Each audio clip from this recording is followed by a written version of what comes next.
ஐடியர் gardeners இங்கே பாருங்கள், இது ஒரு குண்டு அடீனியம். இதுக்கு மேலே வந்து நான் மல்டி கிராஃப்டிங் பண்ணலான்னு பார்த்தேன். பட் எனக்கு கொஞ்சம் சீசன் ஒத்துழைக்கல, அடிக்கடி மழை வந்துடுச்சு.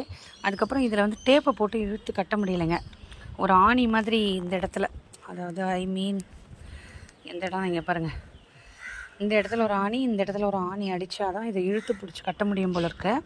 ஸோ இதை அப்படியே வளர்க்கலாம் அப்படின்னு சொல்லிட்டு இப்போ நான் வந்து சாயில் மிக்ஸ் ரெடி பண்ணியிருக்கேன். இங்கே பாருங்கள், இது வந்து ரொம்ப சாண்டியான சாயில் தான். இப்போ இதில் வந்து அடியில் கொஞ்சம் ஸ்டிக்கியான சாயில்ஸ் இருக்குது. அதனால் நான் என்ன பண்ணுறேன்னா, இப்போ நல்லா பெர்லைட்டை போட்டு கலந்துக்கிறேங்க. இது அமேசானில் ஆர்டர் பண்ணி வாங்கிக்கலாம்.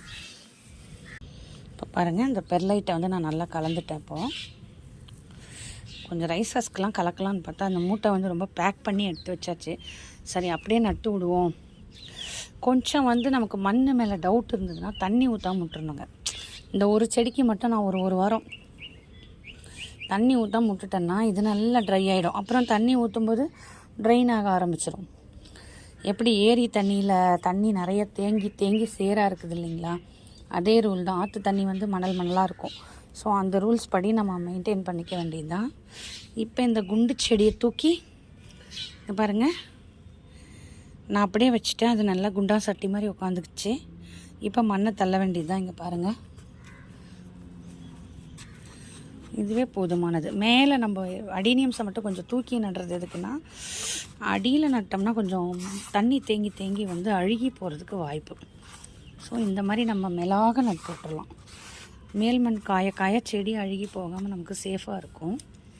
ஸோ இதை கொஞ்சம் அழகாக வளர்க்கலாம் அப்படின்னு ஐடியா பண்ணுறேன். இது என்ன மாதிரி பிங்க்குன்னெலாம் தெரியல, பார்த்தா தான் தெரியும். ஸோ இதை பாருங்கள், நட்டாச்சு. இந்த பக்கமும் நல்லா பேக் பண்ணி விட்டுலாம். கொஞ்சம் விரலெல்லாம் அப்படி உள்ளே விட்டு கொஞ்சம் பேக் பண்ணணும். ஏன்னா இதுக்குள்ளே வந்து இந்த பாருங்கள் ஹாலோவாக இருக்கும். கொஞ்சம் இதெல்லாம் கொஞ்சம் இந்த பாருங்கள், இப்படி நம்ம நட்டாச்சு. இப்போ இங்கே மழை வர மாதிரி இருக்கிறதால நான் என்ன பண்ணுறேன்னா, இப்படி சும்மா ஃபங்கி சைடை வந்து லைட்டாக தூவி விட்டுறேங்க. ஏன்னா நிறைய தண்ணியே தேவையில்லை. அப்படியே நட்டுட்டு தண்ணி ஊற்றாமையே நம்ம வந்து பல நாட்கள் வச்சுருக்கலாம்.